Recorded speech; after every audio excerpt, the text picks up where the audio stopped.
Hi, everybody. Welcome to Mormonish. I'm Rebecca. And I'm Landon. And we are doing yet another pop-up podcast about what, Landon? The Fairview Temple, or That's I guess the McKinney Temple, as the church calls it. The McKinney Temple in Fairview. Let's call it that. we don't really even know what it's called anymore because it's been amended and revised, and we're going to talk all about that. So, first things first, Landon, I think we've taped 2 podcasts and you haven't even noticed the new addition to my background. I actually have noticed it. I just didn't bring it up. But Well, yes, there we've you go. definitely got an Angel Moroni. I think we've brought that up before. Yeah, Now you've got a Sunstone from the Nauvoo Temple. I do. And what is that? Is that Joseph Smith? It is. Hold on. Oh my gosh, I'm going to break my back turning backwards. It's a bust of Joseph Smith. Oh, well. I know. I I'm always just thought going his crazy bust with would be. I'm going crazy with Mormon memorabilia more than I ever There you had go. when I was not a member. You're Or a when I true was a member. collector. You're a true collector. And then there's That's a right. dog next to you. So Well, there's always a dog next to me. And I have to forewarn you that the dog has a squeaky toy. I thought it was a silent toy, but it's not. So if you hear, it's not me. Again, not me. No, neither is the growling or the the snorting snoring. or the snoring. It's not me. It's my dog Alice. So yeah, there's her little ears right there. So all right. There has been news out of Fairview, and I did cover it a little bit on the newscast. A missed deadline. But today there was actually a newspaper article that came out in a Dallas newspaper that gave us a little more detail. So I thought this was great. Some of the reporters kind of got wind of this and dug in. So we're going to kind of go through that and a few more details in addition to what I had already covered on the newscast and put out. So the title of the article is Hearings Delayed for Church of Jesus Christ of Latter-day Saint Fairview Temple. And the subheading is The Church Will Not Present a Revised Temple Plan Next Month. Residents have continued to oppose the temple despite mediation attempts. And this is by Lily Kirsch. And like I said, it came out just this morning or yesterday morning. Anyway, very timely. And of course, they're talking what about newspaper is this? the Dallas Morning News. I want to say, yeah, I joined it. I got a subscription so I could read this. So, but they've done a really good job. They're one of the few papers that really exclusively covers the Fairview stuff, and they're really good about always getting something out. So you can always look there for new articles. But as I discussed on the newscast, there was a date that the LDS Church was supposed to submit its revised application, and we'll go into this in more detail. The date was January 13th, just a week ago, and they did not submit it.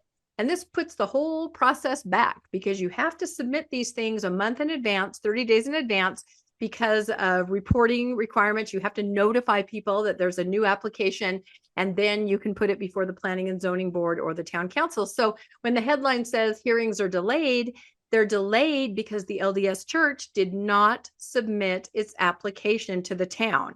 Now, wait a minute. I thought the church was all up in arms about how they were delaying the church's ability to be able to provide a temple for all of its citizens so they could go to the temple, and that they were delaying this through their process. And now here the church is up to bat and they balk, I guess.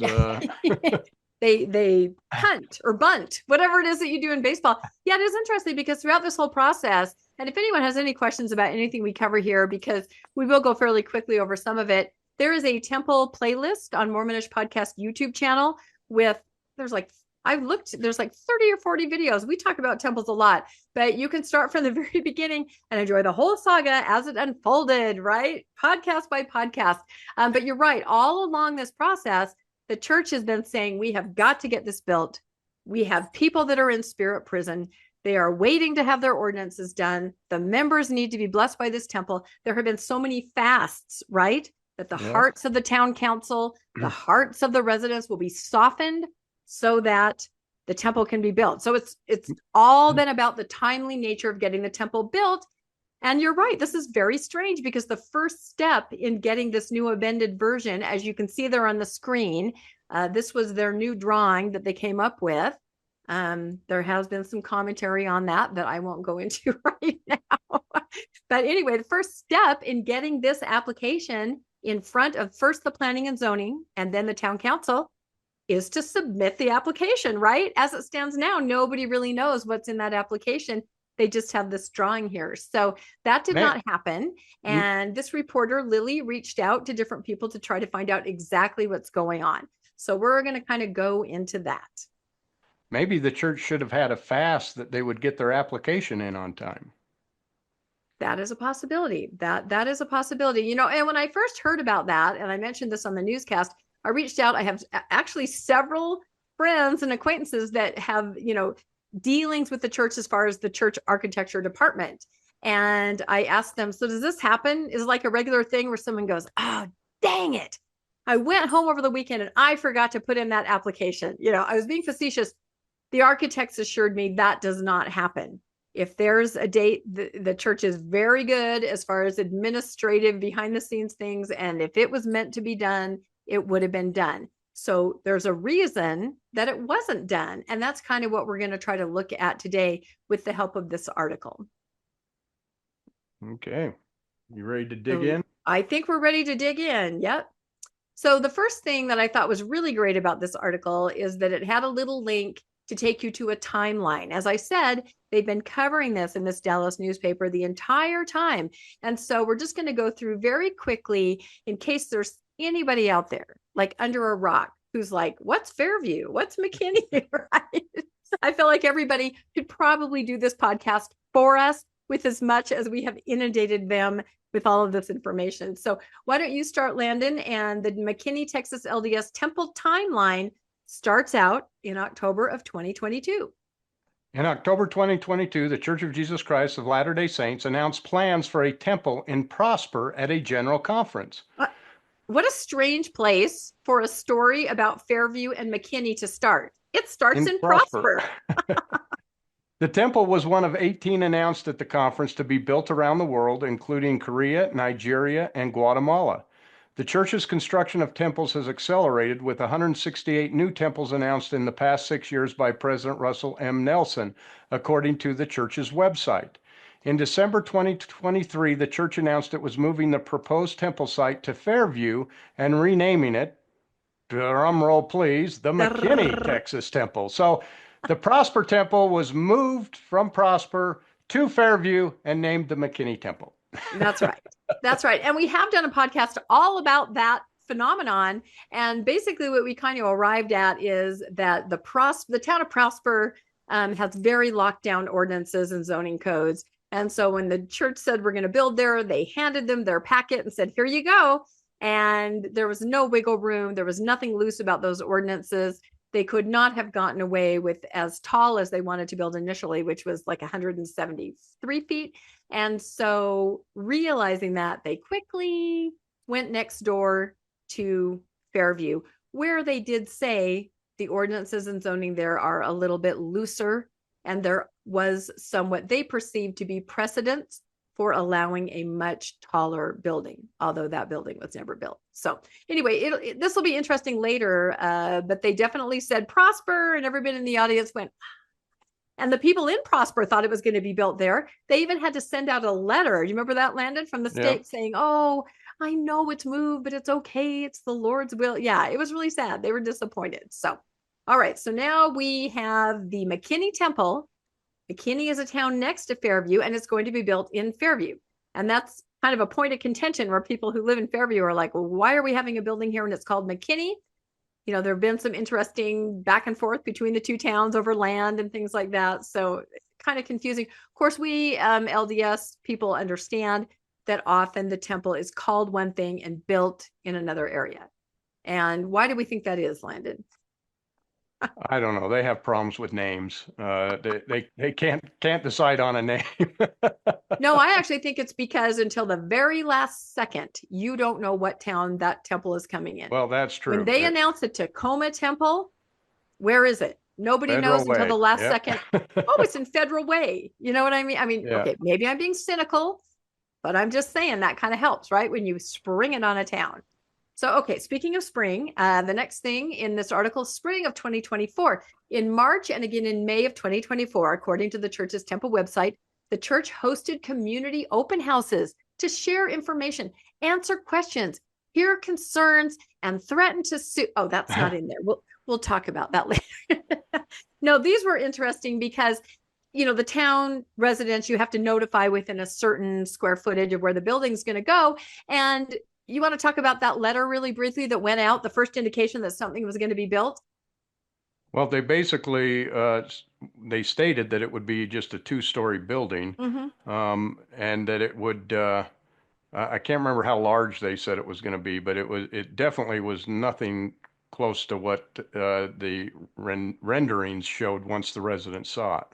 Yeah, the renderings came Oh, as a they shock. said it met all the Yeah. codes, all the It met all the required codes. Yeah. Yeah, exactly. And again, this information is from the temple website, so they vary in a very friendly way. Say they hosted open houses. Well, we have some recordings on another podcast of this open house where somebody kind of recorded it in their purse, and the lawyer got up and he said, "If you don't comply with us, the DOJ, we're ready to sue." I mean, right out of the gate, it was, we need to build this or there's going to be legal action.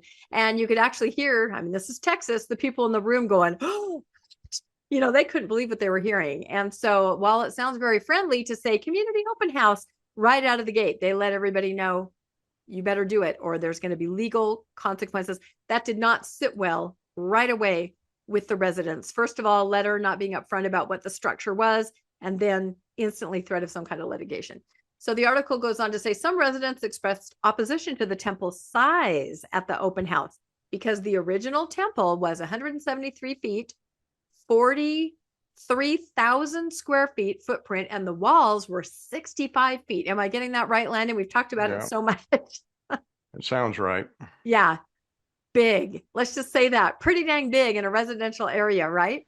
The residents wore green shirts that read Fairview United and Keeping It Country and not an inch more, in reference to the town's motto, because this is a very rural kind of an area with a certain look and feel, certain zoning codes that allow for only certain things.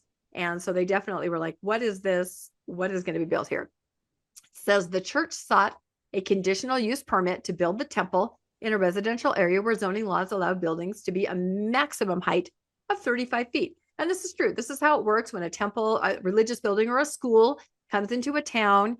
Most towns, they have zoning for that, in that you submit a conditional use permit to say it's going to be a little taller than normal. We're a church house. We're going to put, and that's allowed. Or the school, we're going to be a little bit taller because we're a school. 173 feet when the maximum height was 35 feet. That definitely gave the residents pause, didn't it, Landon? It did. And, even most church buildings, if you look at your LDS meeting houses, the steeple goes higher than the 35 feet, but the roof line stays under that 35 feet. So the church, with its church buildings, complies with the residential codes. But when it comes to temples, they seem to want to just bust right through those and anything goes. Well, and we all know that's because of the Steeple doctrine, which is what Fairview and the McKinney Temple are famous for. Letters that were sent out to LDS members from LDS authorities, stake leaders, saying, you got to write letters to the town of Fairview. You got to explain that the height of the steeple is an integral part of our worship. And of course, and our doctrine. And we all know that's not true if we spent decades in the church. Like between the two of us, Landon, we spent like 10 decades, right, in the church. And that is what gave a lot of people pause. That is what made Nemo the Mormon say, I'm an active member. At that point he was, I'm going to go to Texas and I got to tell him, this is not correct. This is not part of our doctrine, that the steeple must be incredibly high. And that's where we got all those phrases, lift your eyes heavenward, where heaven meets earth, all these different ways that they have to make it sound like the height of the steeple is really important. But of course, that is a legal workaround. If you can prove something is absolutely imperative to your worship, then using some of the laws like Rupa that we've talked about for the religious land use and institutionalized persons law, you have more of a chance of getting your building approved, even though it's way out of line with the zoning. So the article goes on to say, about a week after the May open house, the Fairview Planning and Zoning Commission voted to recommend to the town council that they reject the church's proposal. So this is a meeting that we streamed. We have streamed all these meetings. We've been all things Fairview for about a year, haven't we? And the planning and zoning said what, Landon? Planning and zoning said we recommend not approving this, which immediately makes the town council have to have a supermajority to override what they said. Yeah, because in this particular town, it goes from planning and zoning, who makes a recommendation, to the town council, who makes the final vote. Other towns are different, like Cody, Wyoming, which we follow. It's the planning and zoning, isn't it, Landon, that has more weight to it? Am I right on that? I think the planning and zoning did approve it. Yeah, it wasn't the town council. Yeah, right, so exactly. Different places yeah, do it differently. Yeah, different places do it differently. Okay, tell us what happened in early summer 2024, Landon, and be enthusiastic. This is exciting. On June 4th, debate over the church's construction continued when hundreds attended a town council meeting. Dozens spoke at a public hearing about the church's permit request, about 25 in opposition and 6 in favor, town documents show. While members of the church have said the proposed temple would accommodate the church's growing population, those in opposition said a building of that size would look out of place in a residential neighborhood. Yeah, and I should stop right there and say this is the picture of the original building that they had submitted right there. So you can see massive walls, right, Landon? And it looks, if you look at the door there, you can see that, a person, you can see how tall it is. It doesn't look that big in the picture until you reference a person that would be standing there. You see how big it would be. Right. And those doors right there, that the entranceway, those are like 20 feet right there. So you can imagine. Probably not 20, but probably. You don't think so? If it's probably 65 up to the top of the wall and you're going by thirds, maybe not quite 20, but close. We need an architect. Anyway, it was much bigger than anything anybody had ever anticipated or knew what to think of. The council decided to continue the discussion at its August 6th meeting and give the church time to revise its plans. In July, church and city officials met to try and reach an agreement, but were unsuccessful. The church offered to reduce the height of the temple by 15 feet and change its name, but town representatives did not support the proposed changes. Remember, they called that significant concessions. I was just going to ask you if you remember that. The church put out a statement and said, we tried, we made significant concessions. And the town members are like, you're basically saying you'll take off that little lightning rod on top, that's it, and rename it. That does not help you get any closer to our zoning codes or the ordinances. Finishes Lesnar, who has spoken out against the church's proposed temple, said previously the town would allow the church building to reach 42 feet and the top of the spire to reach 68 feet, but church officials rejected those dimensions. Lesnar is the mayor. I don't think that's really a fair statement there that he's spoken out against the church's proposed temple. He has spoken out against the height of the temple, but not the temple itself. He's always said the temple is welcome there, and he's given the dimensions that, hey, you build it to this and we'll accept it. Much like, God gave dimensions to the ark. The mayor gave the dimensions for the temple and said, we'll accept this. That's exactly right. Yeah, I agree. He did not speak out against the temple ever. He spoke up for his town's ordinances, zoning that were on the books in place that the town had decided, because a town can decide on its own look and feel. This is what the town wanted. So you're absolutely right. But yeah, it was an interesting summer as there was all that back and forth. They decided, let's wait till August to have the actual meeting. But then there was all that back and forth of, kind of saying, what about this? And let's switch this. And they just couldn't ever come to any consensus in that. So then we go to August, the big meeting, August 6th. You remember this, Landon? Remember getting bowls of popcorn and streaming late into the night? Yep, I remember it well. I think we broadcast this. Yeah, we streamed all of these. That's exactly right. So on August 6th, the Fairview Town Council denied the church a conditional use permit for the proposed temple after a 4-hour meeting. Oh my goodness, this was something. The public meeting, which was held in an event space rather than the town hall to accommodate a bigger audience. And why was there a bigger audience, Landon? Because the church asked their members to wear white shirts and come from out of town in order to overwhelm the the town people, the local residents. Yeah, we definitely podcasted with all the letters sent from stakes. We need you. You've got to be there. We've got to fight for the temple, all that. Yeah, it was a big circus. It was crazy. Let's see. To accommodate a bigger audience was filled with people dressed in either white shirts. They told the LDS to wear white shirts. You can see that picture there, or green shirts to show their support or opposition to the proposed temple. Hundreds more gathered outside the building or watched the meeting online.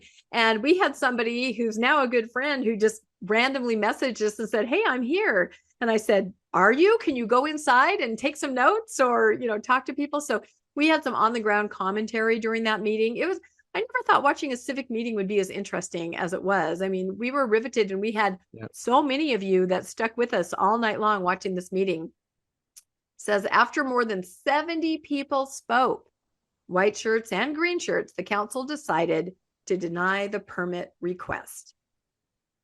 And it should be noted that they could have denied it in one of two ways. They could, with prejudice or without prejudice. With prejudice would mean the church would not be able to resubmit for another year. But the town council and the mayor said, "Look, we want you guys to be able to make the adjustments we've recommended and come back and give us something that works. So we're going to vote for it without prejudice, even though it meant dragging the town through all of this again." Yeah. So the town said, "You don't have to wait a year. Bring it back, make the corrections that we've asked for, and we'll reconsider this." And that's kind of what led to this mediation that they had. Yeah, why don't you tell us about this? October of 2024. After the denial, Lessner told the Dallas Morning News editorial board his office received notice that 2 church members planned to file a lawsuit against the town. I forgot about that. The planned lawsuit, which came from individuals and not the church itself, had not been filed as of mid-October, Lessner said. Do you remember the details of that lawsuit? They had to travel too far, and their civil rights were being violated because they had to drive an extra 10 minutes to get to the Dallas temple rather than to the Fairview temple. Yeah, and we podcasted about that on RFM, did a whole little graphic. Look, you're driving this far, and it just added up to absolutely nothing. But again, that was a notice that there was going to be a suit, and then we've never heard another thing about that. And those were just 2 individuals, because I think a lot of people thought that once that permit was denied by the town council, that there would be a lawsuit from the church. I think a lot of people were expecting that because they had threatened it so many times. And we had seen it in other towns like Cody, right? Where they're threatening to sue if it doesn't go the way they hope. Art Rascone, a leader in the church, said at the time the church had taken no official action against the town of Fairview and was still considering all its options. Lessner said the church has said several times it would sue the town if officials don't approve the proposed building. In October, Fairview created a defense fund for legal costs in anticipation of a lawsuit from the church over the town's denial of the permit for the temple. And how sad is that a town has to ask its citizens to give money so that they could try to fight this because the church is threatening legal action against them. Yeah, and we haven't seen that in the other towns that we follow. We have seen individual citizens using their own private resources to mount lawsuits or try to get things on the ballot, but we have not yet seen an actual town like Fairview step up and say, this was on the front page of their website. When you go to the Fairview town website, you see, "Hey, help us, we've got a temple coming to town, donate here." It's just crazy that actually is a thing. The Zoning Defense Fund, meant to protect the town's zoning ordinances from potential litigation, collects donations from the public through the town's website. Present town council members unanimously voted to approve the fund in an October 2nd meeting. And it's still active, as far as I know. This defense fund still exists for the town. And in addition to that, Fairview United, the green shirts, they also created a fund that you can donate to. And this is all to somehow gather a war chest, right, Landon, in case of the suit. Because suits like this, what a lot of people don't understand is if you lose as a town, you have to pay all the church's legal defense too. It's astronomical. But the reverse is not true. If the church Yes. loses, they don't have to pay anything. So Yeah. the town has to bear all of the responsibility of this legal battle if they lose, and half of it if they win. So even if they win, they have to bear a part of it. Yeah, that's exactly right. So then just about a month and a half ago, November of 2024, this is a picture of Mayor Lesnar. Fairview and church leaders met in November to mediate the dispute and avoid a lawsuit. This is true. We were all really surprised to hear that the church and the town were going to mediation. This has not happened in any other temple town that we follow, has it, Landon? No, because the church always wins because they have the upper hand in just about everything. But this is the first time a town's actually voted them down and denied it. Yep. Usually they have people on the councils. Mm-hmm. They have make donations to city officials, et cetera, et cetera. But this is the first time that the town has actually said no. Yeah, that's why we keep calling it the little town that could, right? And I think that's why it's sparking all this interest everywhere. I mean, over the summer, there were articles in international magazines and newspapers, and a lot of people were fascinated by this whole process. So, mediation. In a non binding memorandum of settlement, the church proposed decreasing the temple's height by around 54 feet. We were stunned when we heard that. We were not aware that that had ever happened before. The new proposed temple is around 30,000 square feet with a steeple height of 120 feet, according to Melissa McNeely, communications director for the Church of Jesus Christ of Latter-day Saints in Dallas. They significantly changed the configuration, the design of the building, Lesnar said. It's quite an attractive building, and they made a significant change. So the town council is like, okay, they did do something, right? I think we were all surprised. Were you surprised, Landon? I was, and the church actually is the one who I believe approached the town to consider mediation. So we thought, oh, great, the church is actually willing to maybe negotiate in good faith and make some of the changes the town asked for and see if they couldn't get somewhere. So we were excited about that. Yeah. On November 18th, church and town leaders met to participate in the mediation guided by former U.S. Magistrate Jeff Kaplan as an independent third party. Lesnar, Fairview's mayor pro tem John Hubbard, the two of them, the town manager and the attorney, were present at the mediation, the mayor said. So it wasn't the whole town council, it was a select group. Lesnar said that mediation took all day, November 18th, and involved considering the church's new plan, making adjustments, and reaching a non-binding compromise. Kaplan went between the two rooms, like one group is in one room and one's in the other, and you've got the mediator going back and forth, Lesnar said, and the town and the church leaders did not discuss the mediation in the same room. Fairview's town council agreed unanimously in a special session to move the proposed settlement to public discussion. If the public hearing goes well, Lesnar said, the church will reapply for a permit to construct the building. So things are moving along. Is that how it sounds to you, Landon? That's the way it was looking. Yeah, it really was. And then December. In December, Fairview put the new building design up for public discussion, where the proposed compromise met opposition from residents and neighbors.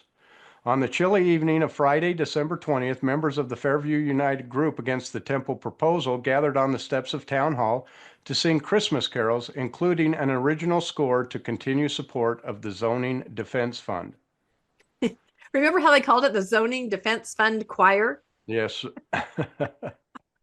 They did. And this is because even though, the size was greatly reduced, they still felt it is twice the height of our zoning and our codes, and we still need it to be amended and looked at again. Is that how you kind of understood it? Well, I think the members were, I think these people were upset because the town had given very specific regulations, and they said, we just want you to comply with the zoning laws, which they very specifically said what they were, and the church came back still higher than those. They're closer, but still 35 feet versus 120-foot steeple. That's still, 3 times what it's allowed.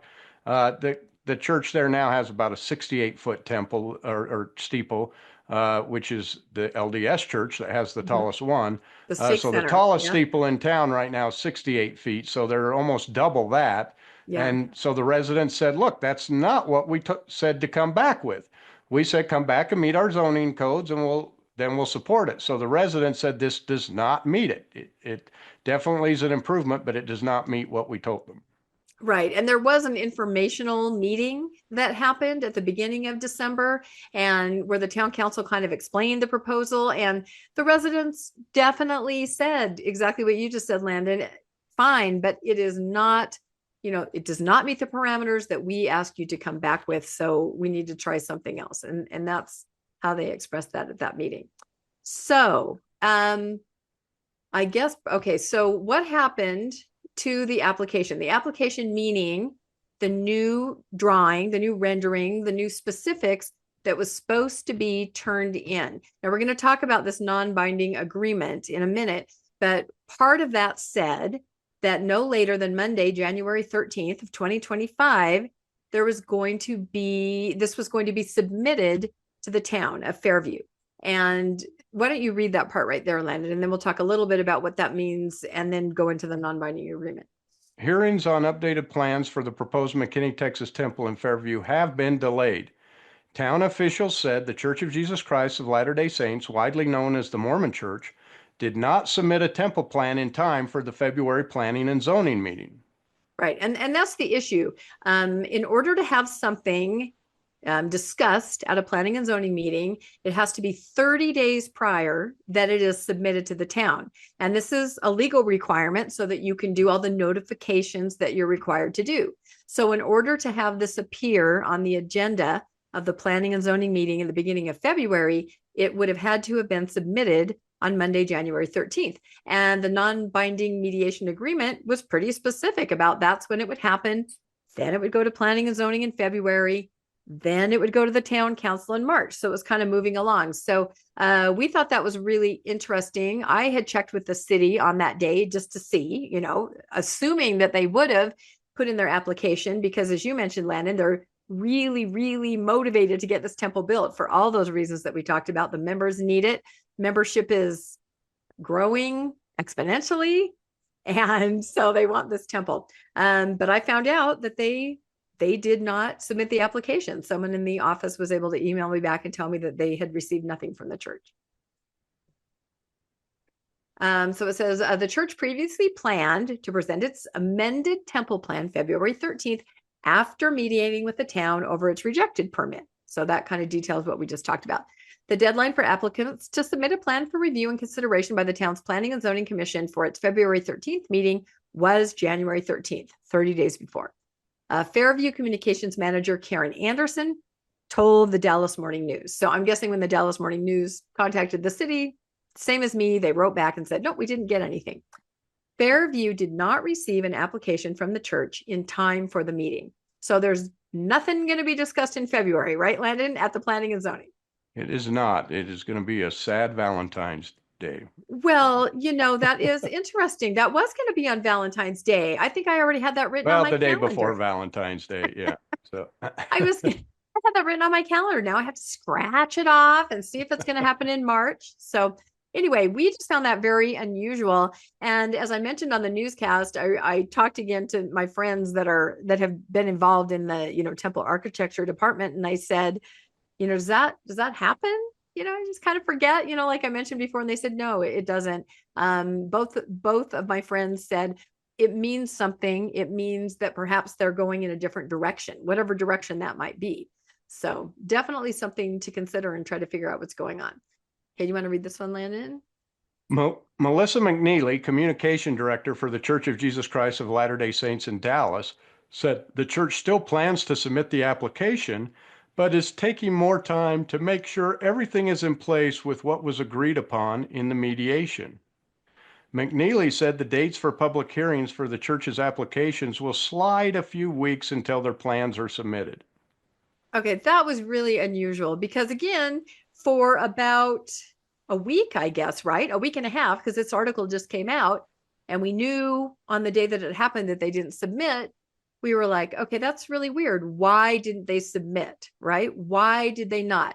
And of course, we heard nothing. The town didn't come out and make any kind of announcement or say anything about we didn't receive the application. So everybody was kind of in the dark. So this reporter was able to get a statement from the church. And the statement is, let's go to the next slide. The statement is that they didn't submit it in order to make sure that everything is in place with what was agreed upon in the mediation. So how did you take that when you read that statement to begin with? It's a standard church statement that says nothing is the way I took it. But because of that, we actually went back and read the mediation agreement, and I'm not sure what they're waiting for to be in place. They're making it sound like they're making sure everything is in place. From who? Who are they? Who's supposed to have What's this out in of place? right? What's out of place is the bigger And question. all we heard about all through this process was how the town was holding up them getting a temple, and now they're just taking their sweet time. So it's doesn't seem as needed as their arguments were previously. Yeah, so we couldn't remember exactly what was in that non-binding agreement. We had podcasted about it, a month or so ago. So Landon's going to pull that up again, and we'll read through it, and we'll see, has the town not fulfilled something that's in that mediation agreement? Is that why the application was not submitted? Did the town not do something, not do their part in this process? We were curious about that. Yeah, so here's the letter. Let's go over this a bit. Now, first thing you'll notice, it's a non-binding agreement. So that means nobody is committed to anything. You're not, you can make changes or you can change your mind. However, you're basically saying in good faith, these are the steps we're going to take, and these are the steps you're going to take so that we can get a resolution here. But in the end, nobody's agreeing that, the town's not agreeing that we will approve it. They're just saying we will consider this proposal and we'll bring it up and we'll go through it. But we have our reasons to say we could possibly pass this. We think we could pass this, but it's still got to go through the process. So obviously, everything has to go through the correct processes. So right, and I was going to say that's one thing that stuck out to me before you start reading is just that the church is a theocracy, and they are used to just saying the Lord has told me, and everyone does it. Right? The town has a democratic process. You can't just tell the people in the town how to vote, what to think, what to do. You have to put it through that process. Has to go to planning and zoning so that the people can weigh in and there can be a vote. Has to go to town council, more people weighing in, another vote. So you have to let that process legally unfold. It's not like in the church where they can make a policy change. You better pray until you get to be okay with it. Yeah, and so we're gonna go through this, and our intent of doing this is so that everyone can see what the non-binding agreement was about, and also to see what was the process supposed to be and what did everyone agree to do. So right. And then the question, of course, with that is, what didn't they do? What is the church talking about in their statement that didn't happen that they have to double check and wait a little bit? That's what we're trying to figure out. So it says this is a non-binding memorandum of settlement between the Church of Jesus Christ of Latter-day Saints, the church on the one hand, and the town of Fairview, Texas, the town on the other hand, resolving all claims by and between the parties relating to the construction of a temple by the church on an 8.16-acre lot located on Stacy Road in Fairview, Texas. The material terms of the settlement, subject to approval by the Fairview Town Council, are as follows. So here's what the terms are. Here's what we're agreeing to do. The town council will convene an executive session by no later than Tuesday, December 3rd, 2024, to consider a tentative settlement and a vote in open session whether to recommend approval of an anticipated amended CUP for the construction of a temple as proposed below. A, total size approximately 30,000 square feet. So this is the reduction from the 40 whatever thousand square feet. 43, yeah. 43. Building height, 1 story, approximately 35 feet with proportions at approximately 45 feet. So this is reduced from what they called 2 stories, which was actually more like 3 stories plus a steeple. 65. Yeah. Yeah. No, to So me, that's a big concession when so the so they've mass made of a the walls. concession. These are now Yeah. becoming more significant concessions, unlike the we'll cut 15 feet off the tip. C, total height of structure, including spire and steeple, not to exceed 120 feet. Notice it doesn't say it's going to be 120 feet. Yeah. It just can't, they're saying it's not going to exceed that. So it could be 60 feet and still be in the parameters of the non-binding agreement. It just can't go over 120. That's correct. Rendition of the proposed temple is attached here too as exhibits A and B, and that's the kind of the picture we showed earlier. Yep. Number 2, the town will convene public information sessions in December 2024 to inform residents of the proposed amendment to the current CUP application. Did you want to, let me just say on number 1, go through any evidence that we have that took place? Do we want to do that as we go along? I'll come back and hit that. Okay. I want to go over what the conditions are. Number 3, the church will amend its current CUP application to reflect the agreements described in paragraph 1 above, together with proposed terms related to lighting, setbacks, and other required elements of the site plan and applicable development requirements by no later than January 13, 2025. Number 4, the amended CUP application will be presented to the Zoning Commission at its regularly scheduled meeting on February 13, 2025. Number 5, the Town Council will vote on the amended CUP application at its regularly scheduled meeting on March 4th, 2025. Now, notice they don't have to approve it, but they'll vote on it. Mm-hmm. Okay, number 6, neither the church nor the town shall make any public statements concerning the mediation or the resolution of this matter until the settlement terms are tentatively approved by the Town Council in executive session. If the church or the town receives an inquiry about the outcome of the mediation or the mediation process prior to tentative approvals of the settlement by the Town Council in executive session, the parties shall respond with the following statement. And then they go on, one of those standard blurbs about, we know nothing, we're negotiating. And then it says the parties further agree, except as they may hereafter agree in writing. And it goes on. It's dated November 18, 2024. Signed by a church representative and by Henry Lesner, mayor. So as you go back up here, and some people say, so what's the big deal? They missed the January 13th deadline. Well, let's step back. Remember all the town is against us. Everyone, this is anti-religion. The town now has done everything. They've stepped up. They didn't make it. They voted to allow them to represent something. They agreed to mediation. They went to mediation. They brought in this former U.S. judge or whatever he was to come and do the mediation. That obviously costs money to do that. They entered a non-binding resolution. And so here are the steps. There's very detailed steps about what needs to happen. The first one, the town council will convene an executive session to consider a settlement and vote in open session whether to recommend approval of an anticipated amended CUP for the construction of a temple. That occurred. The town agreed to do this, and the town had that settlement, and they voted unanimously because remember at the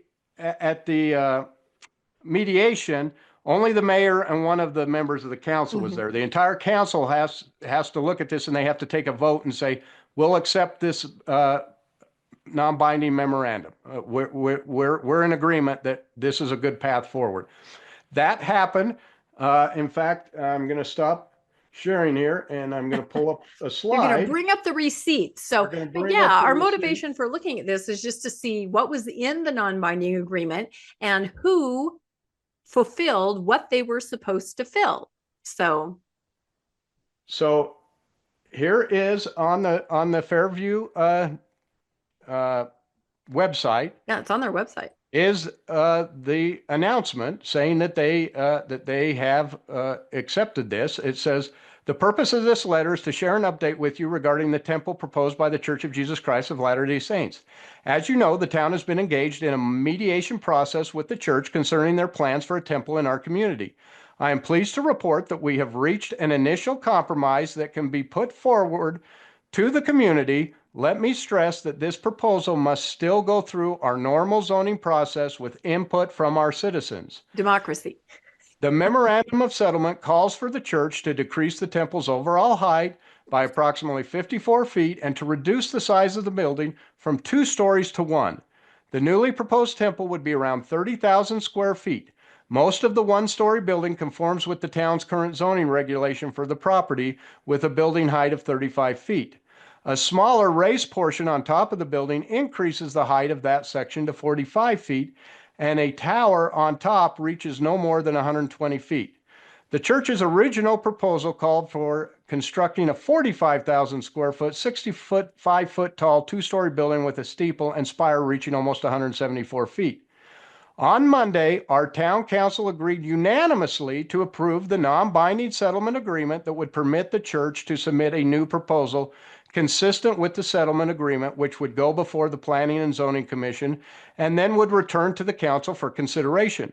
The council will hold a workshop session with residents to review the settlement agreement and to hear comments. If you remember, there were, number one was the town had to pass the non-binding resolution, and second, they had to hold an information meeting. That was number 2. And that's what they're saying. We're going to hold this workshop and we're going to let you know what happened. And they did. They held that on December 3rd. And we live streamed that and watched the whole thing. And it was very interesting because the LDS church did not have their members show up in the white shirts, 1,000 of them. It was just Fairview residents.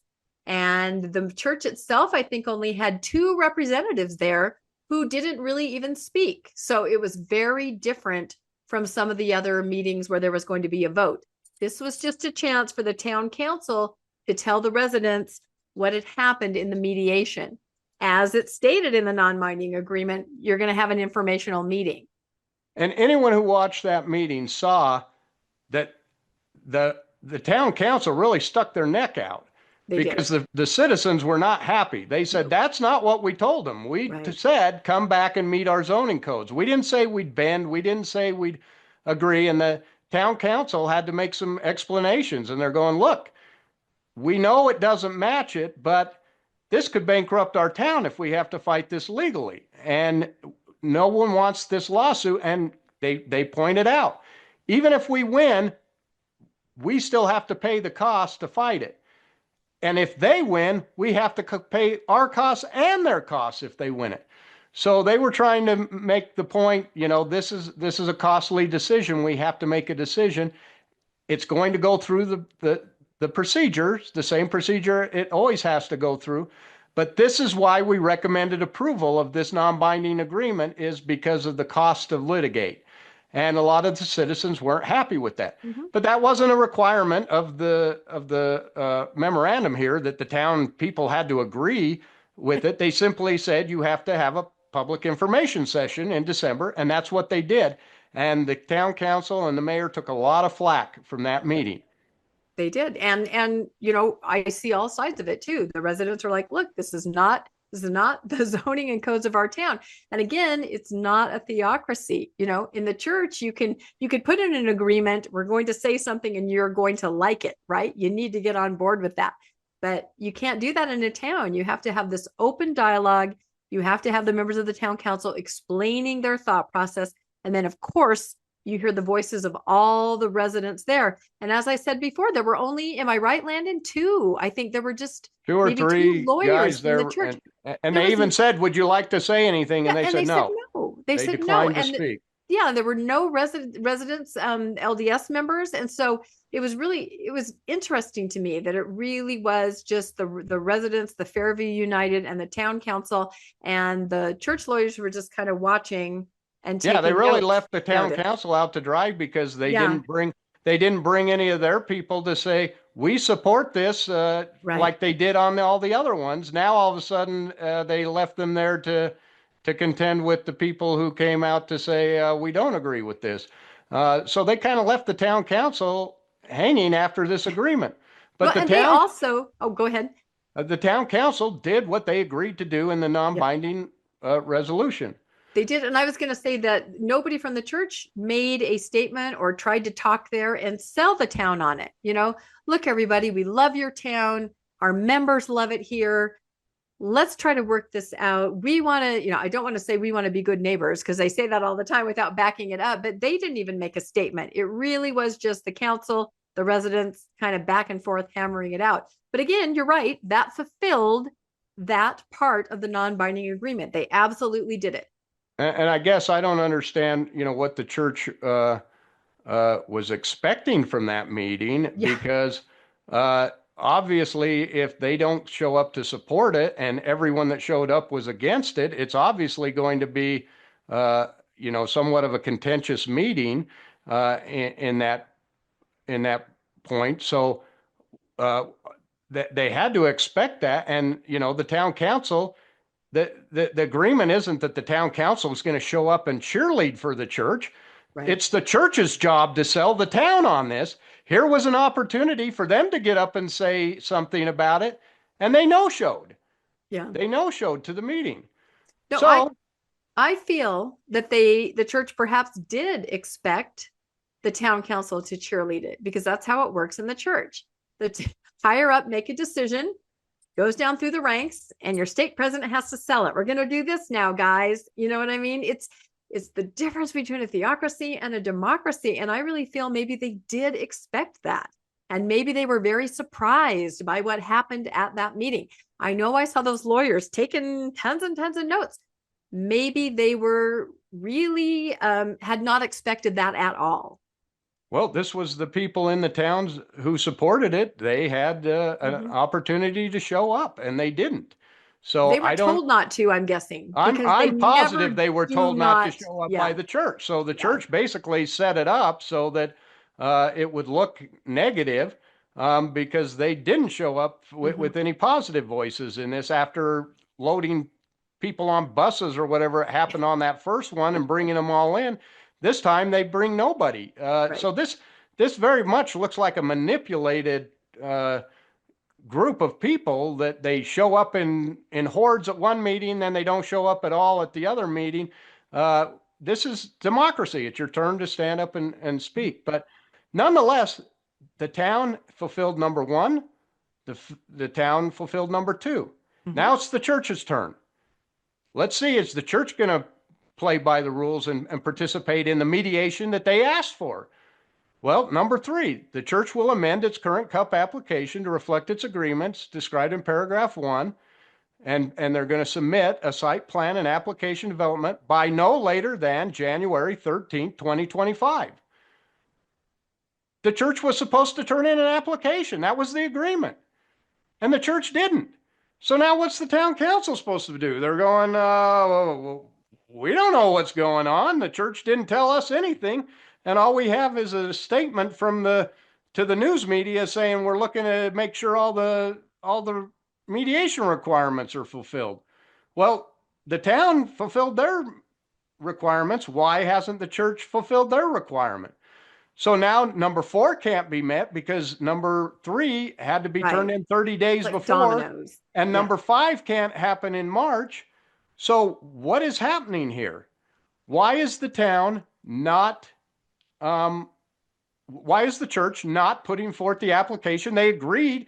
They knew the date they were supposed to meet. They are the ones who agreed to this date. And now they just missed it with no explanation. I want to point out in number 6 that it said that neither the town nor the church would make any statements concerning the mediation until the town council met in executive session. So that was the requirement of number 1, was they meet in executive in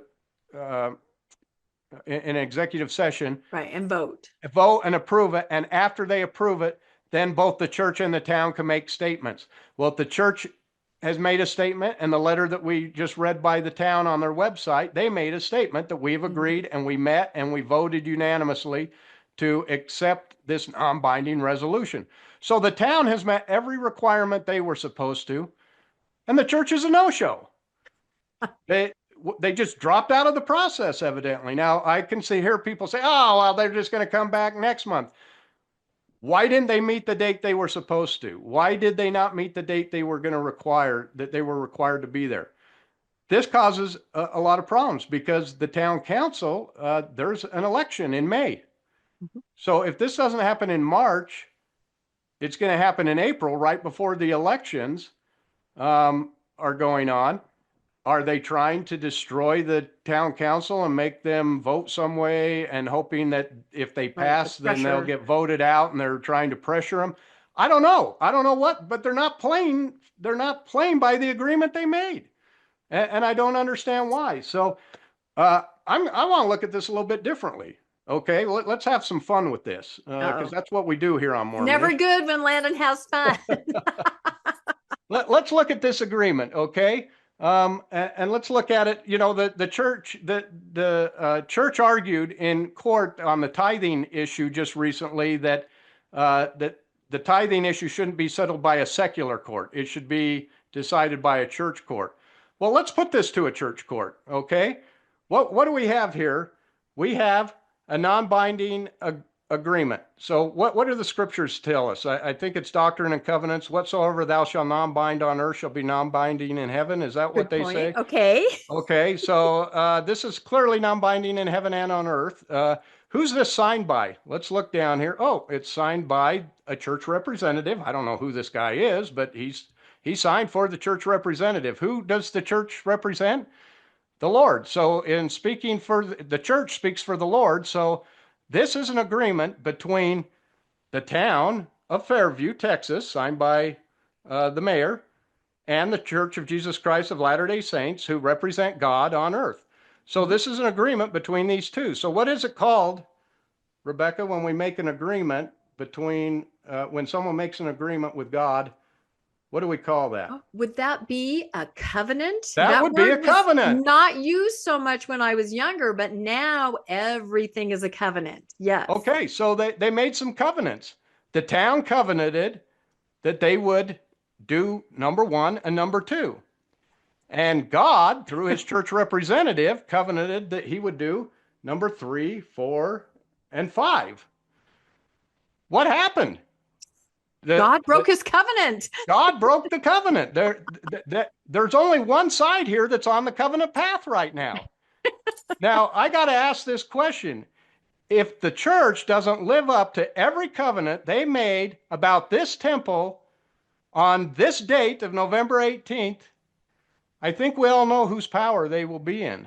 So I just want to point out that this is serious. This is covenant breaking here. Wow. I had not taken it to that level. That is really something. That is amazing. But I agree, you did an amazing job of showing that the town has done every single thing it was supposed to do in the non-binding agreement. So now if you bring up that slide again with the girl going, what? And we read that statement again, our fact-finding mission to see what the church meant by this statement, I don't think it's gone very well, because the statement is that they are looking, let's see, I think you can get it here. Yeah, I've got to go back to I don't want to read it exactly. So, but yeah, it was very fascinating to go through that agreement again and to really realize that the town, had done absolutely everything, had done nothing to block or to stop or to delay the temple. They had done everything. I think you go one back.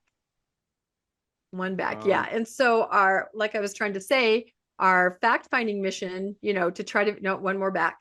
Yes. Is the church said, we didn't turn it in because we want to make sure everything is in place with what was agreed upon in the mediation.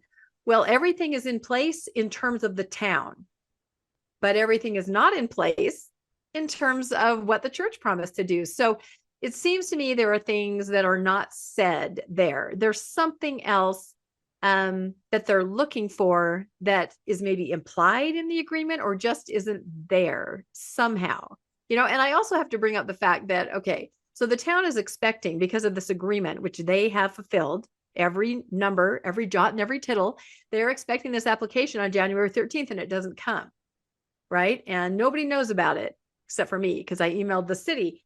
I just feel like in talking to a lot of different people, some of my attorney friends and things, that there's no way that the church didn't somehow say something to the town. Of course, we can't know that, that's privileged communication, but don't you kind of feel that way, Landon? They must have explained, or did they just leave the town hanging until this article came out?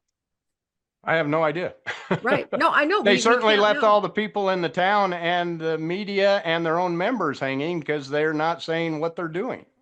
Yeah, that's exactly it, and people that I talk to, different lawyers, and I've talked to real estate lawyers, I've talked to all kinds of different attorneys, and they've all said, yeah, you wouldn't renege on something like that without letting people know why, or maybe some other expectation, or maybe another avenue, or maybe a whole change in direction. It really is just up to speculation, which is what we do so well on Mormonish, don't we?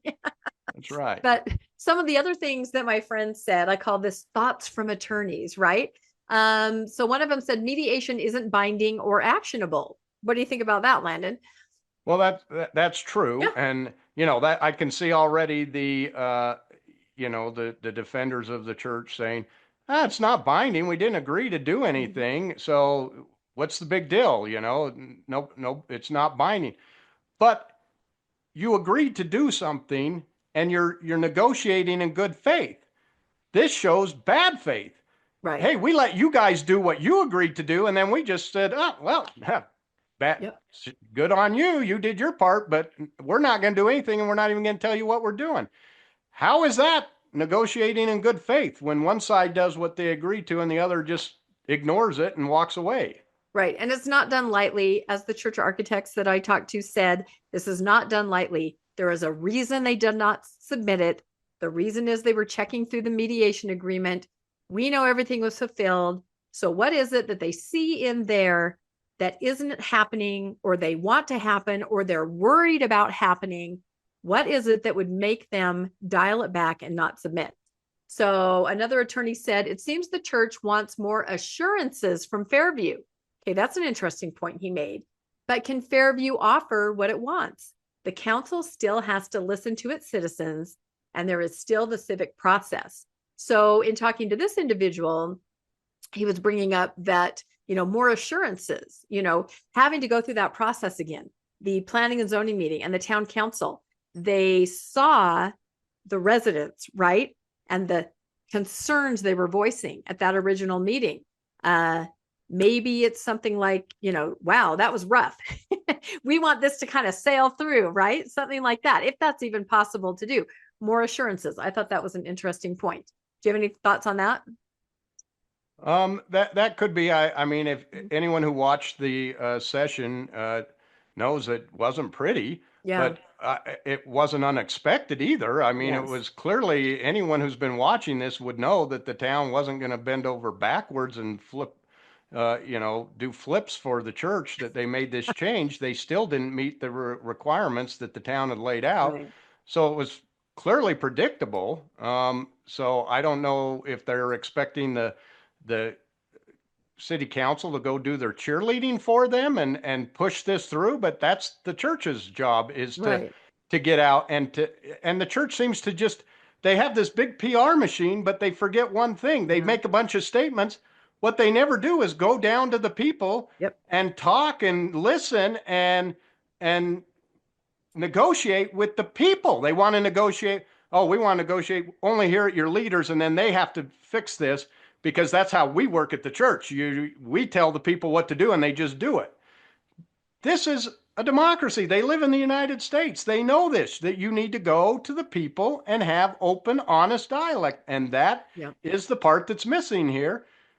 So, of course, this is the result that they're going to get, but I don't know why maybe they've come up with such a good new plan after hearing everything that they're making changes. But then why not say, hey, town, we're going to miss this, but we're going to miss it because we're going to come in with a plan that we think you'll like even better. And then at least people go, oh, okay, that's worth working for. But when you just completely no-show, what are they supposed to make everyone of that? in the dark? Yeah. And I have two thoughts on that. The first is there's nothing in the non-binding agreement that says and you will cheerlead this, and this will pass smoothly. That's not going to happen, right? Because it is a democracy. And my other thought is, if any of you have read Laura Lee Hall's book, Dictates of Conscience, and she was an architect for the church, she talked about that, going and meeting with people, talking to residents, during her tenure, which was a decade or so ago. And they did used to do that, to let the town members know who they are, what their vision is, why this is so important, instead of just statements or legal kinds of statements. So you're right, Landon. No one on the ground really understands what's happening or why. And that can turn around and bite somebody in the you-know-what when they're trying to get something passed. It goes a long way. And I think about, we did an episode on the McKinney Mosque. Do you remember that? Yep. Mosque wanted to build in McKinney next door to Fairview. And they went to the town council, and there was some pretty bigoted remarks there in McKinney. We did a whole episode on this, but the bottom line is their mosque did not meet the zoning there in McKinney. And so this group said, oh, well, we're going to go back. We're going to try to redesign. And the number one thing we're going to do is we're going to go talk to the community. We're going to hold some meetings. We're going to have some focus groups. We're going to find out what people's concerns are. We're going to try to, allay those concerns. As a totally different approach. I will check back in on that at some point and find out how that's going. But we were impressed that that's really more the way you should do it. So I thought that was interesting. All right, let's look at our next thought from an attorney. Someone else said perhaps the church is worried about being viewed as conceding. After the fact, maybe. I mean, they did reduce this temple greatly. Well, why would they even make this if they are conceding, and that's exactly what needed to happen, because they're outside the zoning requirements right now. So I wouldn't say they're conceding, they're conforming. Yes. And they're still not conforming. They're still above it, but they're more conforming than conceding, and that's all that's happening here. So that one doesn't hold a lot of weight for me, because obviously the church knew what it was doing when it made this proposal. I think so too. I think the next one makes more sense. And I hadn't thought about this till I discussed it with somebody. They could be looking for some technicality like they did in Cody, Wyoming. Think about that. What if they could go back through the agreement and try to say, oh, no, you said this and you didn't. We tried, everybody, Could it be something like that? But as we went through the agreement, there's nothing that town did not deliver as they said they would.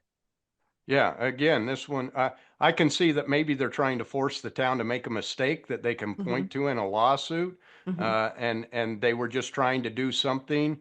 I think the last one is probably the most likely. It says it's possible they are still considering suing the town. That is always an option, but would be a public relations nightmare. Yeah. We specifically talked about, is this a test case for the Supreme Court with Rupa, and is Oaks trying to push that? And maybe what happened is the church went to this mediation expecting that the town would never agree to it, because but they were going to look like, oh, we made some major concessions here. Yeah. Look at all these concessions we made. We brought it down to here, and the town still didn't accept it. And they were surprised that the town accepted it. And now they're all of a sudden backtracking, going, oh no, now we want to force this into a lawsuit, and now we're going to back out. That's a possibility as well. So the bottom line is, we don't know, and the statement from the church is useless. It doesn't tell us anything. It raises more questions than it does answer. That's exactly right. And this is why the church has a problem in Fairview. They're so secretive. They're so here they agreed to do something, and now they're not even trustworthy. They look completely untrustworthy. They look like they're hiding things, and they look like they're not serious about negotiating with the town, that they're more interested in bullying the town than they are with trying to work out a reasonable solution here. Now, I wonder if any of the members there are wondering why they didn't submit it, or maybe, like you said, they're like, it doesn't even matter. They'll submit it a couple weeks from now, and then we'll be on track. Like they said, just push back a couple months, and maybe that's how they're going to look at it. And they're not looking for anything more like we are, poring over the non-binding agreement. Well, maybe that's what they were doing, but then they're the ones who said this is when we want to put it forward. So they've had months to do this. And they don't do it lightly. And they don't do it lightly. People I talk to, they are very calculated in every step. They are not going to. In fact, one of the architects said it's unthinkable that you would accidentally miss a deadline. It is a deliberate move in some kind of chess game. Oh, I agree. And that's the problem, is to the residents, this looks like the church is playing games. They look like they were playing games all through this process, and here they go to mediation to try to fix it, and it looks like, well, there they are, right back to their old games again. What are they up to? Yeah. And that's what it looks like. There's misinformation, mistrust, and you're right, playing games. Here we go again. So, all right, I think we go back to the article now. Yeah, okay. So after the town council rejected, we're kind of going to go back a little bit to the article, the nearly 174-foot tall design in August, the church and town leaders came to a non-binding settlement. We talked about that to avoid the legal battle. The leaders agreed to the 120-foot temple, and it could go back through the town's permit approval process. That's the key there. All they did is say, sure, give us what you got. We'll do it again. And I really feel like maybe the church just doesn't want to go through that again like that, because it was pretty brutal. There were people out there that were live streaming it. They were podcasting. Oh, wait, that was us. But well, the church does not like any negative anything related to them, and they will do anything to avoid it. As we mentioned when we went to Natasha Helfer's, when she delivered the letter to the church office building. After her excommunication, there was a group of maybe 50 people who gathered to turn that in. And they gave notice that there'd be a little protest on the sidewalk in front of the church, and then they delivered the message. And we got there, and they had shut the entire church office building, all several, 1,000 employees, and sent them home because they didn't want them to see that anyone might be questioning the authorities of the church. And we went over to the administrative building. This was on a weekday, completely locked up, nobody at all there.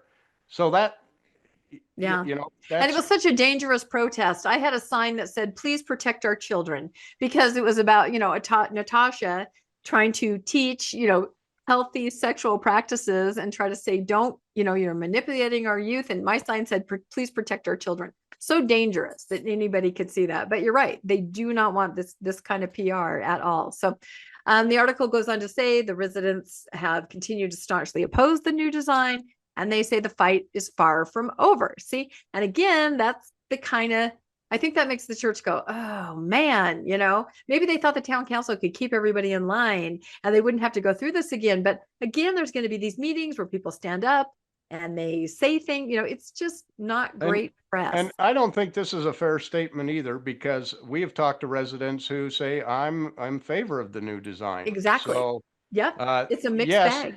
There's a group that is opposed, but there's also people who say, okay, I understand what the town council is saying, and I agree with that. This is a better solution and probably the best one we're going to get. So there's two sides here. I don't know why they say the residents are all one-minded, because that is not the case. The church the church members are almost all, because they do what they're told. But the town, like any place, people are free to make up their mind and decide whether they're for it or against it. Yeah, I'm glad you brought that up, because it's true. We ourselves have talked to people of different mindsets in Fairview. Some of them live extremely close to the site, and some have expressed, you know what, I feel like this is going to be the best we can get. Want to cut our losses, be done with this, no more expense. I'm okay. And that's that's a valid point too. And then there are others that are like, nope, the zoning, the codes, and that's very valid too. No one is wrong in this. Everyone just has a different point of view. Yep. Some Fairview residents said the proposed settlement isn't a compromise at all, still nearly double, and many want the church just to stick to a 68-foot tall building, the size of the meeting house in the neighboring lot. And again, the LDS church already has the tallest building in Fairview down there on Church Row. So they're just saying, you've already got the tallest building. Just put this up at the same height. It'll be fine. And it's funny, because Fairview is doing, how often have we been told by the church, we do not compromise on our principles? Yeah. And that's all these guys are saying, is we don't compromise on our laws. Here's the laws. Either follow them or don't, but you won't get the permit if you don't. And that's all the Fairview United people are saying. So, you can clearly see all sides of this, and why it's being what it is. So this is the process. This is democracy at work. This is transparency. This is what transparency looks like. Yep. 100%. All right. Do you want to read this one, Landon? This is just a little more about the temple. The lot falls under residential area zoning restrictions that state buildings can have a maximum height of 35 feet. Fairview law states churches and schools can be located in any zone that isn't a flood hazard upon an application for a conditional use permit.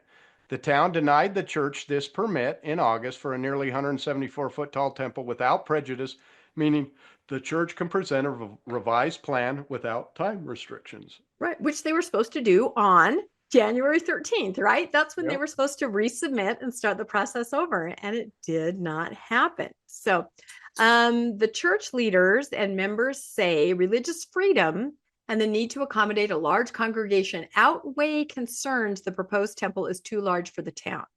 So here we go with the idea that there's privilege in religion, and the law does back that up in a lot of cases. So they're flat out saying what we need to worship our God outweighs anything that you think about your codes or your zoning or anything that doesn't fit in. What do you think about that statement? I've come to a completely, I don't use the term religious freedom anymore because that's not what they're arguing for. They're arguing for religious privilege, that religion should be able to do things that nobody else can do. To me, religious freedom means you're allowed to do the same thing everybody else is. But this is privilege. You get to have something that nobody else can have simply because you have a belief in something.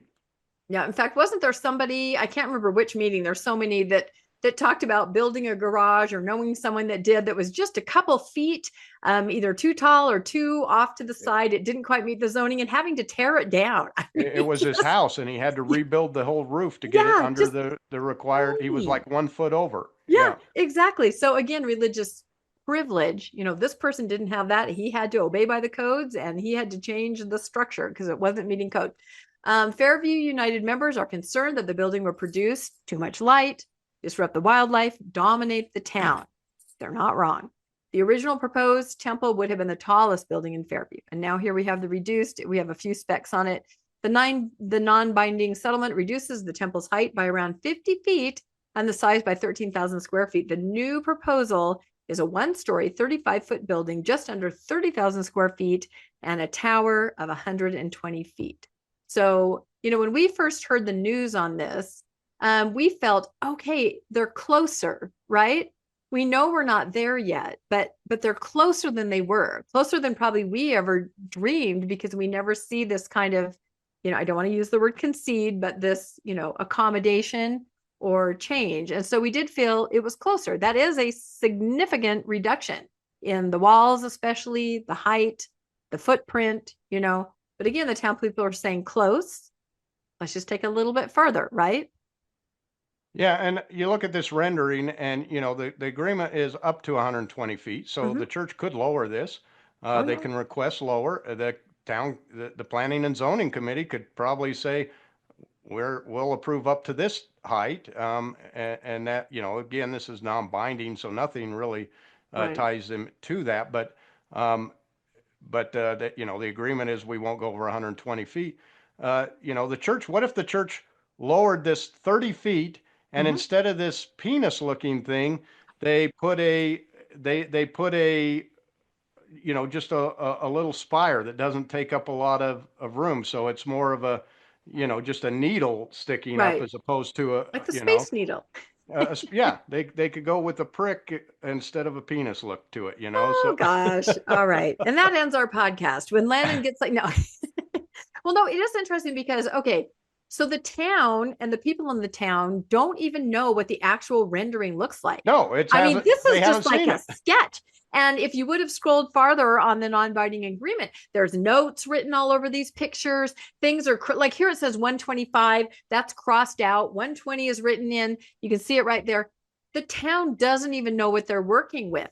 For all we know, this is just a very general rendering. And when they get the real application, it will look different. Like you said, we don't know because I wouldn't say this is a real rendering of anything, Yeah, it's just a conceptual drawing. Yeah. And nobody knows until the church presents it, which is what they were supposed to do on January 13th. Exactly. So again, they're just dragging the town through this for a longer period of time.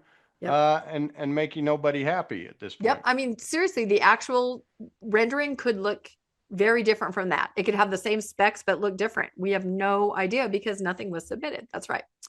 Let's see, your turn to read, Landon. A letter sent to the town council in August from church lawyers Richard Abernathy and Jared Pace states temple sites are selected under the direction of the Lord. Oh, pause right there. Now that's interesting. What did we talk about at the very beginning? What was the first site they selected? Prosper. Yeah. So the Lord suggests, selected Prosper. And then when the town said, yeah, our code's probably not going to work, the Lord, all powerful, omnipotent, omniscient, said, okay, let's take it down the road a little bit, right? I just think it's so funny that they keep saying the sites are under the direction of the Lord, because sites change. We know that, right? If you look into it, there's a lot of got to go here, got to go there, got to move this. It does happen. The design reflects the church's belief that the temple is literally the house of the Lord, the letter states, and the architecture, particularly the steeple, reflects the church's belief in looking up and ascending to God. And why did I put this picture of the Brussels temple here, Landon? This is the rendering. It has not been built yet. It's still in the permitting process. Because Brussels does not allow you to build enormously large out of space look. They said they don't have religious privilege. They don't. And speaking of looking up and ascending to God, they just added a little nub to it. It's just the argument just does not hold any weight. There are 11 temples that have domes or very short spires. The Paris temple, they had a steeple on it, kind of like that. They took it off. It just doesn't hold any weight. You just can't say that anymore. And there's so many statements by President Nelson himself and by Elder Bednar about no small temples. Remember how we podcasted about that, where they say it has nothing to do with the outside or the facade or the steeple. It's what happens inside. And I would agree with that. That's where the, important things happen to the members. And this is why the steeple doctrine, or the doctrine of the steeple, was just, people could not let that pass, to try to say that it's such an important part of our worship and our religion that we must have a massive steeple pointing straight up to the sky where God is. That has never been part of LDS lore, doctrine, anything. Well, as they said, there are no small temples, but there are small steeples, as we see right here. I think, what are we calling that? A micro steeple? A micro steeple, or a steepleoid or something. But this temple is interesting. It's in Belgium. And again, no religious privilege. They have to go through all kinds of hoops. Their initial permit was denied. This is what they hope to be able to put up on this building. All kinds of different departments in the town are weighing in and saying, that doesn't look right. Oh, I think it shouldn't be lit. And they are allowed to do that. And the town is allowed to say, we reject this permit. Sorry. And that doesn't happen in the US, because then the church can say religious privilege, and they have laws to try to back that up. So it's interesting to watch these other temples. And this temple right here is right next to a bar. Right there on the left is a very famous pub. I hope people don't go in the wrong door. I hope they do. You hope they do. So the final part of the article says religious freedom outweighs subjective concerns about aesthetic appearance and neighborhood character.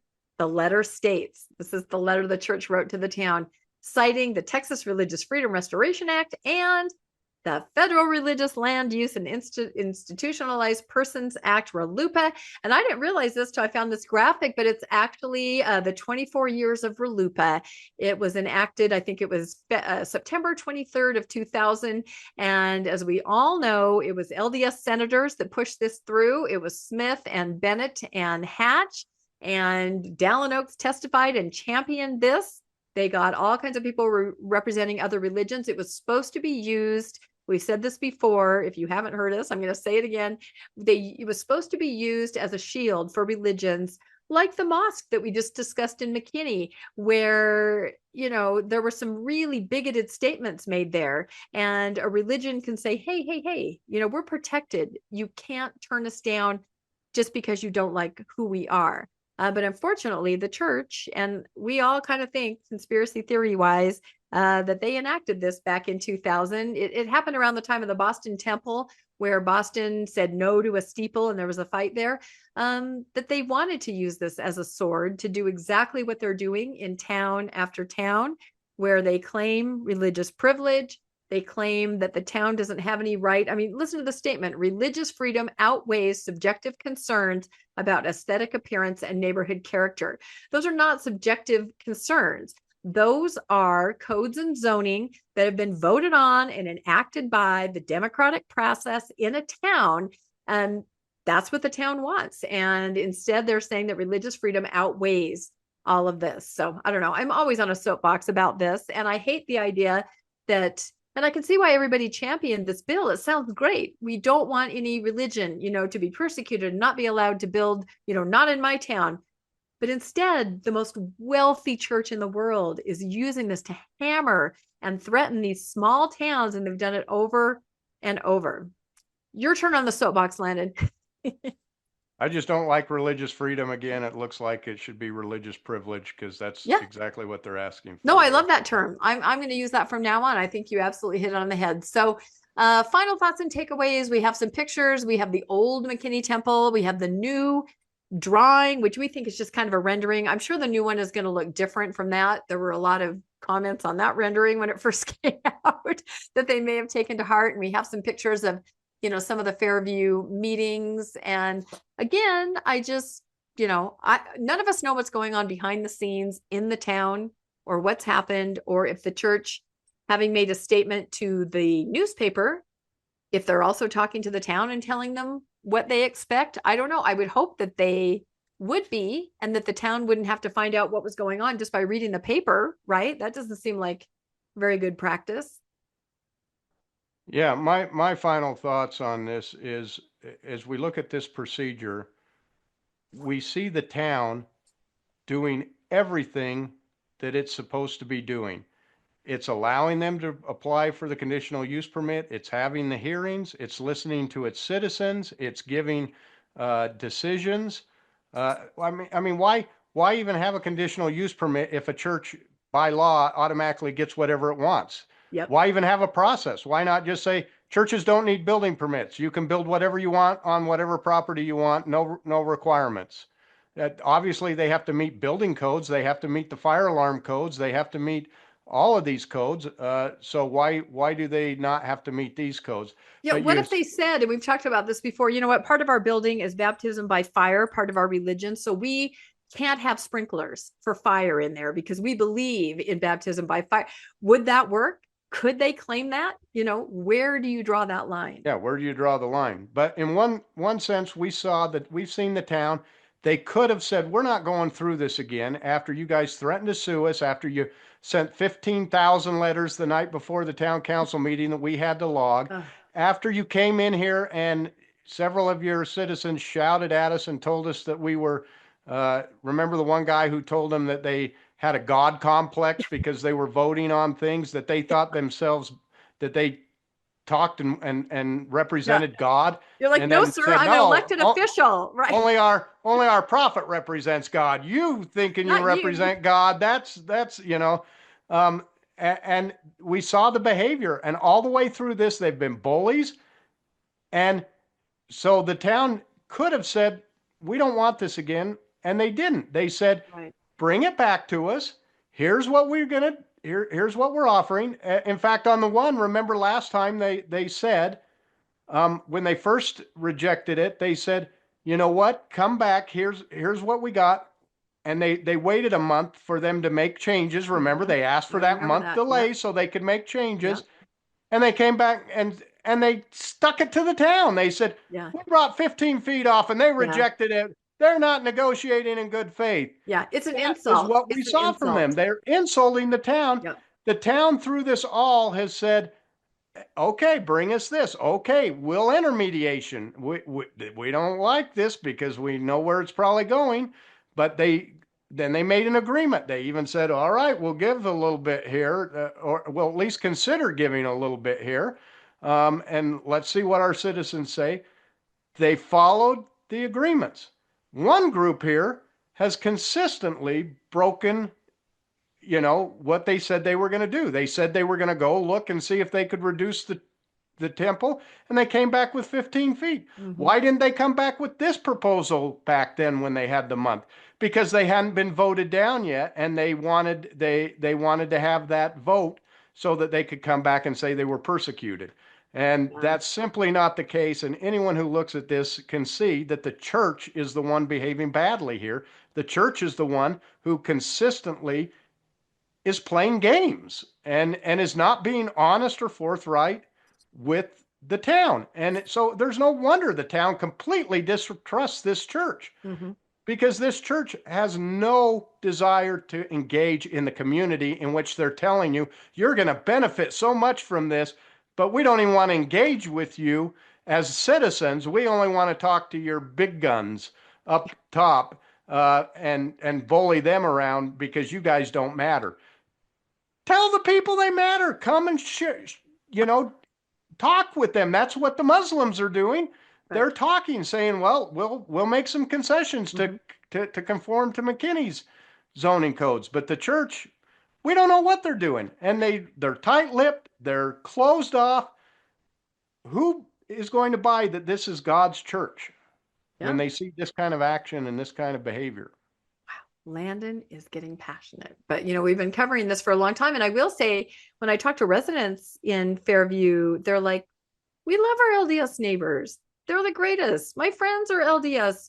Why can't they talk to their church and just see if it could be a different way? I think the members there are also victims themselves, kind of caught like pawns in the middle. And given the fact that we get a lot of information from faithful members about this scenario, I know that people want to see a change. And I think they send it to us so that we can put a podcast out like this and maybe, I don't know, have some kind of influence, or maybe somebody can look at it a different way. But we're not saying that the members, this is not really levied at the members at all. We're talking about the organization, the institution. And I think the members are just pawns themselves too. And I think the McKinney and the Fairview residents recognize that, because they still always talk very positively about their friends in the community. And they really hope that their friends, the LDS members in the community, will stand up for the community. Well, what happened to every member a missionary? Remember that when we were growing up? Exactly. Here, the members could be saying to their neighbors, hey, look, we did this. Here's what we're thinking. Our church is making, but the members have no talking points because the church is so tight-lipped. They don't even tell their own members what's going on. So nobody knows what's going on. And that is a recipe for disaster. It is. And there it is. So, well, I think we said about all we can say. I have a feeling like when we put this out, I think we'll put it out tomorrow or the next day. Maybe something will have already happened, right? Who knows? Maybe the town will make a statement. I'm curious to hear what the town has to say about it, or if they're just going to kind of let it slide and hope that they submit it. I guess if it's February 13th, well, let's see. They would have to submit it by February 13th. Right? Is it March 13th? Is it always that second week? Somewhere in there, yeah. Yeah. They've just got a few weeks more to get it in. Yeah. So we'll have to pay attention to that date. And again, I'll email the city and say, did you receive the application? And if we didn't the second time, then I think we'll really think the game is afoot, because I still say there's some other motivation behind this. I don't know what it is, but there's something else. Everybody I've talked to has agreed. Non-submittal means there's a change in direction of what they're thinking and what they're planning to do. And we don't know what that is yet, but we'll try to find out. So anyway, I think we've covered it. Do you think so? I think so. I think so too. I think we've gone long enough. We have gone long enough. Everyone's probably like, oh my gosh, the Fairview. But no, it's important, and it kind of pulls the curtain back on a lot of behavior that you can kind of make parallels to other things that happen. So anyway, please comment. Have you guys been following this at all? Are you surprised that the application was not submitted on the day it was supposed to be? And what do you think that means? We, of course, will get out more information in a timely way as we can. I'm sure other people will write articles about this. And like I said, maybe a statement from the town or something so we can find out what's happening there. But we'll keep an eye on it for sure. for all of you. Please like and subscribe to Mormonish Podcast. And if you'd like to be made aware of when new episodes come out, you can hit that notification bell. You can always find links in the show notes to Donor Box if you'd like to make a donation to Mormonish Podcast. We always appreciate those. You guys are amazing, absolutely incredible. You make us smile every day when you make a little, no matter how little donation. It's really awesome for us. So we also have links to our merch store if you want to grab a sweatshirt or a hat or a mug. Thank you again, Landon, for co-hosting again on this topic. It won't be the last, I don't think, because we'll be streaming any meeting that comes up if they ever make it to the planning and zoning, right? And if they ever make it to the town council, we'll be covering that too, won't we? We will be there. We will be there. He sounded sort of enthusiastic, although I feel like you're kind of like, oh my gosh, yeah, we'll be there. Yeah. Every time I think, oh, this will end soon, it just keeps dragging out. Yeah. It's not going to end soon. I think that's what we're trying to say here. That's the bottom line. So, all right. Thanks, everybody, for sticking with us. And we'll see you next time on Mormonish Podcast. Thanks, y'all. Bye. Thanks for joining us for another episode of Mormonish. We really appreciate our listeners and would love to hear from you if you have a story you'd like to share. You can email us at mormonishpodcast@gmail.com. You can also find us on Facebook, Instagram, and on our website, mormonishpodcast.org. And don't forget to look for us on YouTube and like and subscribe. Keep joyful, everybody.